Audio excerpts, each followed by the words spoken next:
नमस्कार। जय हिंद, जय भारत, जय श्री राम। मैं वीरेंद्र कुमार अधिवक्ता और आप देख रहे हैं यूट्यूब के चैनल रियल नॉलेज।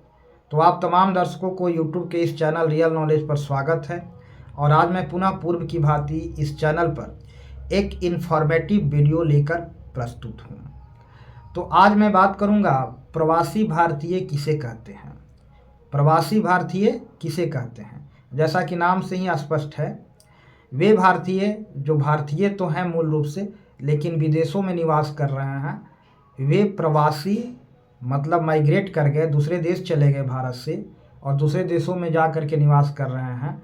वैसे भारतीयों को प्रवासी भारतीय कहते हैं। भारतीय हैं मूल रूप से लेकिन विदेश में निवास कर रहे हैं, वैसे भारतीयों को प्रवासी भारतीय कहते हैं। इनके अनेक कैटेगरियां हैं जिनमें तीन प्रमुख हैं। इनके तीन कैटेगरियों में रखा गया है। इनको तीन कैटेगरियों में रखा गया है। पहला है एनआरआई, दूसरा है पीआईओ और तीसरा है ओसीआई। एनआरआई का मतलब है नॉन रेसिडेंट इंडियन, इसका फुल फॉर्म है। और पीआईओ का मतलब है person of Indian origin. PIO का मतलब है पर्सन ऑफ इंडियन ओरिजिन, जिसको हिंदी में कहेंगे भारतीय मूल के निवासी। और तीसरा है OCI, overseas citizen of India, मैंने समुद्र पार, ओवरसीज मैंने समुद्र पार, यानी विदेशी सिटीजन ऑफ इंडिया। भारत के जो समुद्र पार रह रहे हैं, विदेशों में रह रहे हैं, उसको ओसीआई कहा जाएगा।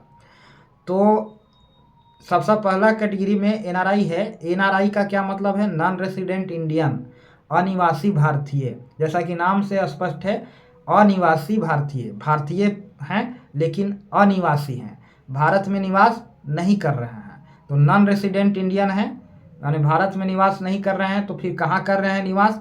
इसका मतलब है कहीं ना कहीं निवास कर रहे हैं।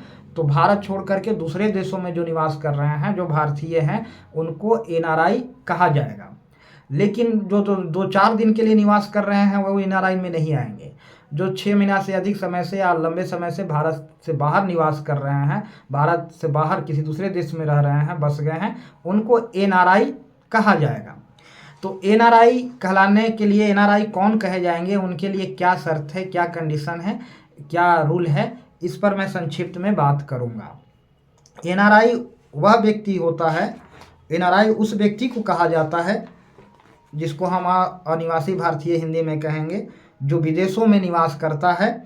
और एक व्यक्ति एनआरआई तब माना जाता है जब वह जिस वर्ष के लिए उसको एनआरआई बनाना है, इस वर्ष के लिए जिस वर्ष के लिए उसको इस वर्ष उसको एनआरआई घोषित करना है, नॉन रेसिडेंट इंडियन घोषित करना है, उस वर्ष यानी उस वित्तीय वर्ष, जो हमारे देश में जो वित्तीय वर्ष होता है मार्च टू अप्रैल, तो उस वित्तीय वर्ष के दौरान यदि कोई विदेशी 182 दिनों तक या उससे अधिक समय तक भारत में नहीं रहा है, यदि 182 दिन तक या उससे अधिक समय तक किसी वित्तीय वर्ष के दौरान यदि कोई भारतीय विदेशी, भारत के मूल रूप से निवासी जो विदेश में रह रहा है, अगर 182 दिन तक या उससे अधिक समय तक भारत में नहीं रहा है, 180 दिन तक, यानी 180 दिन से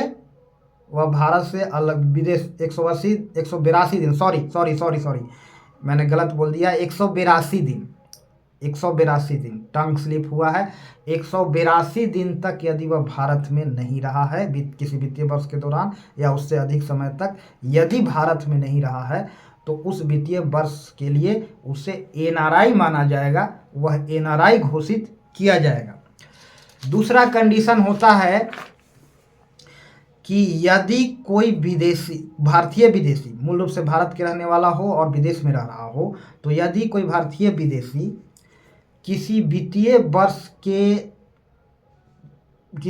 वर्ष से ठीक 4 साल पहले, वित्तीय वर्ष से 4 वर्ष पहले के दौरान, और उस वित्तीय वर्ष से 4 वर्ष पहले के दौरान 365 दिन से कम, और उस वित्तीय वर्ष के दौरान 60 दिन से कम भारत में रहा है, यानी 365 दिन से कम 365 दिन से कम और 60 दिन से कम। 365 दिन यानी 364 दिन से कम भारत में रहा है, अगर 364 दिन तक ही भारत में रहा है, 362 दिन तक ही भारत में रहा है, और या फिर 360 से यानी 359 दिन या 50 दिन तक ही भारत में रहा है, तो वह NRI कहलाएगा।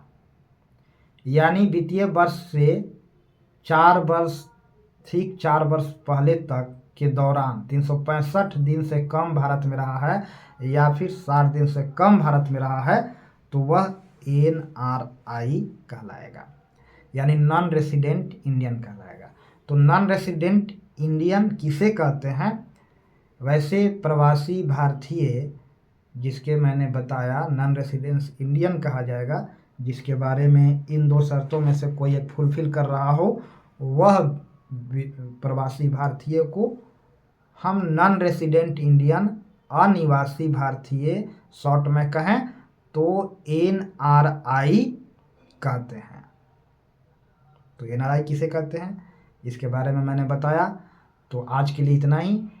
इस विषय से संबंधित मैं पुनः एक जल्द ही वीडियो लेकर के आने वाला हूं। कृपया करके दर्शकों से अनुरोध है कि आप इस चैनल पर बने रहें और इस चैनल पर प्रस्तुत किया जा रहा समस्त वीडियो को ध्यान से सुनें। यह जानकारी भरी वीडियो मैं लेकर के अक्सर आप लोगों के समक्ष प्रस्तुत होता रहूँगा।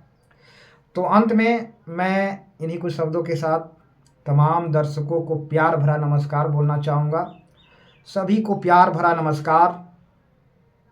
जय हिंद, जय भारत, जय श्री राम।